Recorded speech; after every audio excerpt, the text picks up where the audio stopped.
Hi, welcome to Fiberchats. My name is Irina, and my guest is very special guy.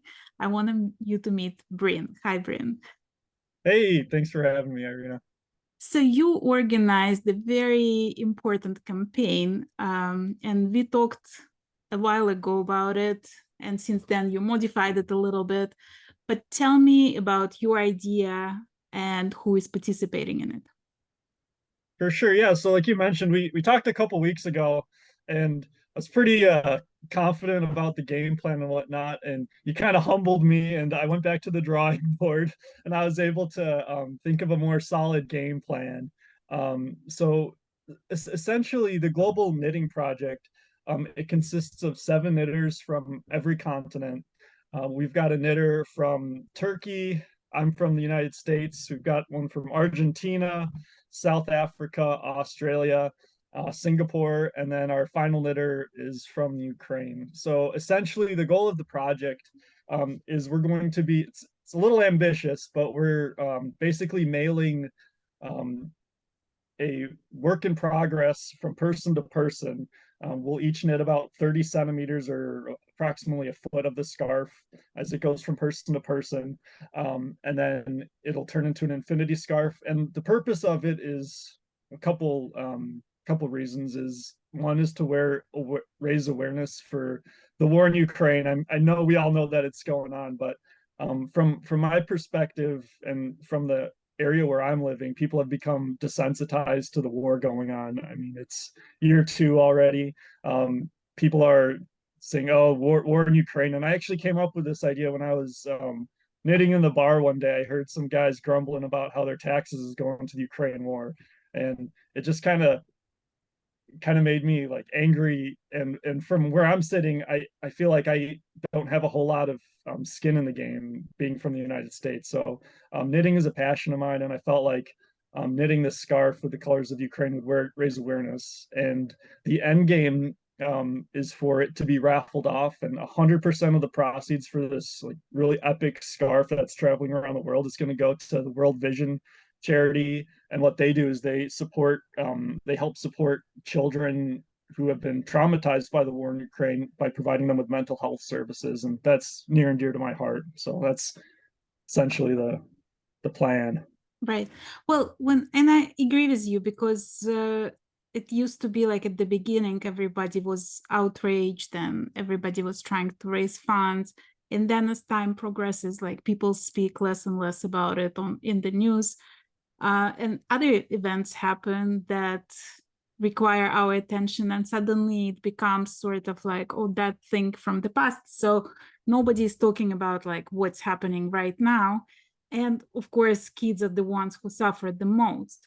But I wanted you to tell me why this organization specifically that deals with children, helping the mental health and helping the PTSD, why is it important to you personally? Yeah, so um, about a year ago, I retired. I quit my job in law enforcement because I was starting to lose my battle with PTSD. And so as a law enforcement officer, that's something that I signed up for. Like I knew what I was getting myself into.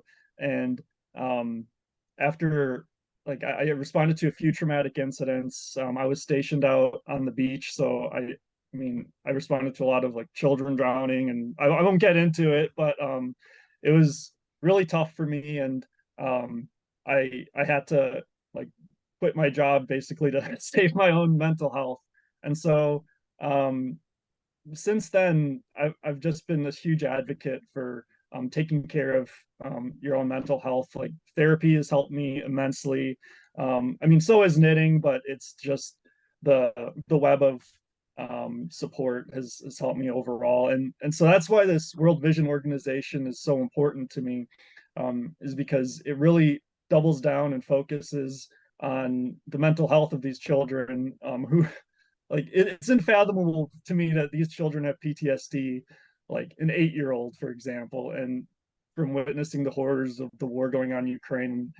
I mean, like I said, I signed up for my job, so that's, I mean, that's on me. But these kids, it's not their fault that they're part of that, and so it's just really sickens me that that happened to them because I have those same symptoms, but here I'm a grown adult. So Right. that's why it's so meaningful to me, and that's why we selected that charity. Well, tell me a little bit about how you started. So you came with the idea of knitting that scarf. How did you find people to participate in it? Yeah, so it was a lot. As I'm going through this whole process, I'm realizing it was a lot more logistics than I initially anticipated. I mentioned in the beginning of the interview that I thought of this idea while I was knitting in a bar, and I might have been slightly under the influence of alcohol when I determined the whole game plan for this. Like, oh, I'm going to knit a infinity scarf and send it around the world. So actually implementing that plan has been a little bit more tricky, and the first step was kind of reaching out um, to people of different continents who might be interested in joining the cause. And it felt a little bit awkward at first, just sliding into some random people's DMs because on Instagram, because I don't have a whole lot of international friends who are knitters. So most of these people were complete strangers. And the first person I reached out to, her name's Maria, and she is originally from Russia, but she left and she lives in Turkey now. So the war in Ukraine has like a direct impact on her and her family. Her husband is from the Ukraine and his family's from the Ukraine. So I reached out to her first, and she immediately jumped on board. That was kind of like the catalyst. She was the catalyst that kind of helped me keep on recruiting people for this project. And um, I just kind of searched for hashtag South American knitter or hashtag South African knitter, Australian knitter. And I just kind of slid into a bunch of people's DMs, and I got ignored a bunch of times, but eventually a person from each continent was able to reach back out to me and say that they were willing to join me. And it was like the first time that I felt like I was connected to the knitting community in like such an intimate way. We've been meeting on Zoom, and it's been awesome to see my fellow knitters wanting to join me for this cause. So I feel like I'm not completely crazy to do this, and there's other individuals on board who want to help out with it. Well, tell me about those other individuals, right? Because you had a lot of advice coming from the community, like when you start talking about all the logistics and stuff. How did it help? Like, did it change things? Yes. So it's definitely an evolving project. So the first person I mentioned was Maria, and she knit the first 30 centimeters of the scarf, and she sent it to me, and I received her portion of the scarf last week. And then I knit my portion of the scarf, and I sent it in the mail today, and I sent it to Argentina. So that's the next knitter. Her name is Vicky. She lives in Argentina, and it just so happens that her boyfriend lives a few hours away from me. And he's going to visit Vicky next week. So I was able to speed knit the scarf, mail it to her boyfriend, and then he's flying over to Argentina, and that's going to save us a ton of money on the shipping, Right. just because he's basically traveling with the scarf on his own as opposed to me shipping it to Argentina. And so then from Argentina, our once she's finished with her portion of the scarf, she's gonna mail it all the way to South Africa. And that's the leg of the journey that I'm a little bit nervous about the most. I've talked to an editor's name's Gary, and you're the one who connected me to him. And he kind of warned me that he's tried sending um, some of his goods to South Africa, and it's been hit or miss. So that's the one leg of the journey. It's the most expensive part that I'm really keeping my fingers crossed. But it's been smooth sailing so far. So I've got a pretty good feeling about it.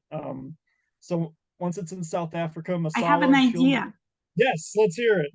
I know a dyer from South Africa who is going to be in Chicago mid-June, Oh, and really? she could probably take it back to South Africa. Well, that would be phenomenal. That would be amazing because then Vicky's boyfriend can return back with the Argentina scarf, and then I could mail it to your friend, and then Yeah. they could. Yeah, if you could hook me up with their details, that would be amazing.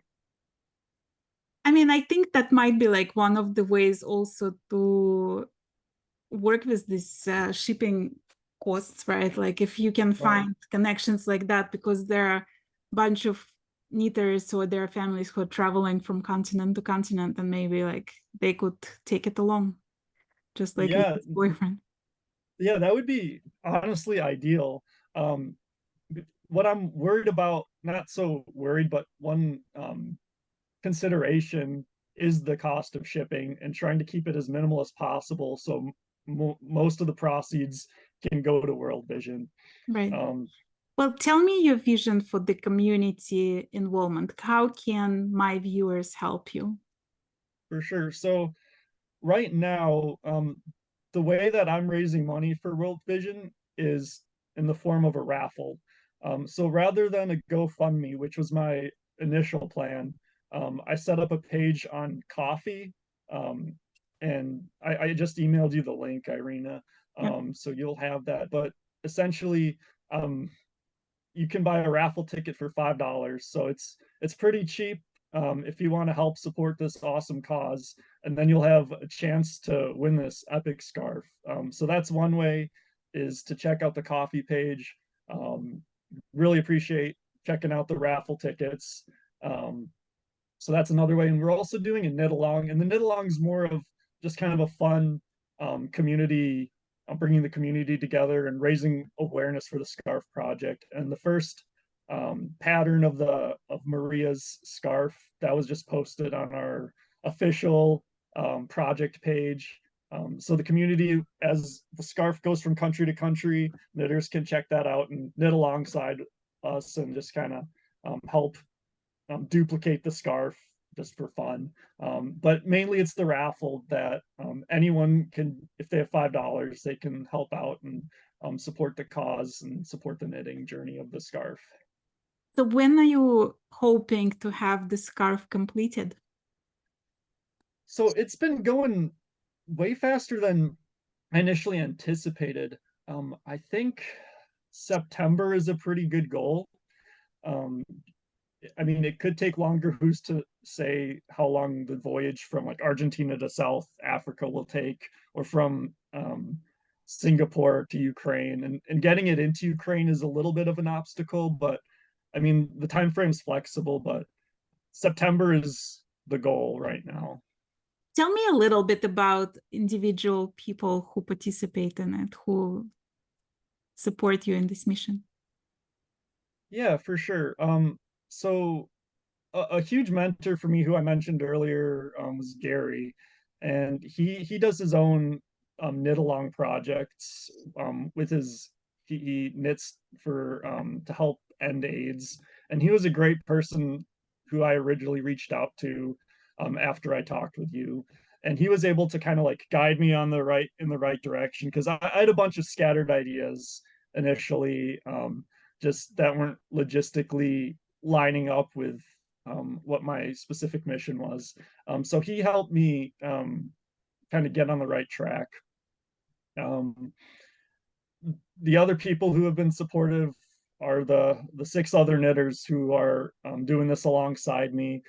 They're helping to promote the project, and that's Maria, Vicky, Masala. Lisa is from Australia, and we got Irina from Ukraine and Charmaine from Singapore. So that's the dream team. And yeah, we're full steam ahead right now. So like I said, I just mailed out the scarf today, and fingers crossed that it'll make its way across the globe. But um, another way your community could possibly support my cause is if they've got any connections between those 7 countries that I mentioned earlier. And kind of another logistic that is in consideration right now is our knitter from Singapore. She'll only be in Singapore for like a couple of months in the summer, and so we're already trying to figure out a backup knitter from Asia. So if there's any knitters who are located in Asia, I'd really appreciate reaching out to me, because we definitely need to get a backup knitter locked in pretty soon. Actually, I have a couple of ideas for you in that Oh, respect. fantastic. There are a few Fiberchat stars that you might want to connect with and see if they would. Okay. Awesome. Yeah, I'd greatly appreciate that. That's the beauty of my channel. I get to meet people from all across the world, so it's Right. No, that's easy amazing. to connect. Yeah.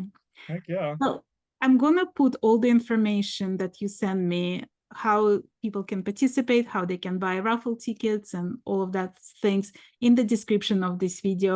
You guys could also share this information. So if you follow Bryn on the Instagram, you can share that account with your friends and you can tell them about Knit Along. You can participate in Knit Along. You can tell them about the raffle. It's definitely a worthy cause. And it's something just to keep reminding that the war in Ukraine haven't ended. And there is basically no end in sight so far. Right. So, they desperately need help, and the kids are affected the most. So please try to help. And all the information is going to be in the description of the video. Well, Awesome. Yeah. thanks so much, Bryn. Thank you for sharing your project with me. Yeah, and thanks again for having me on and being a very helpful critic to it in the beginning. I really appreciate the help and guidance you've given me. So, and thanks for having me on. Thank you.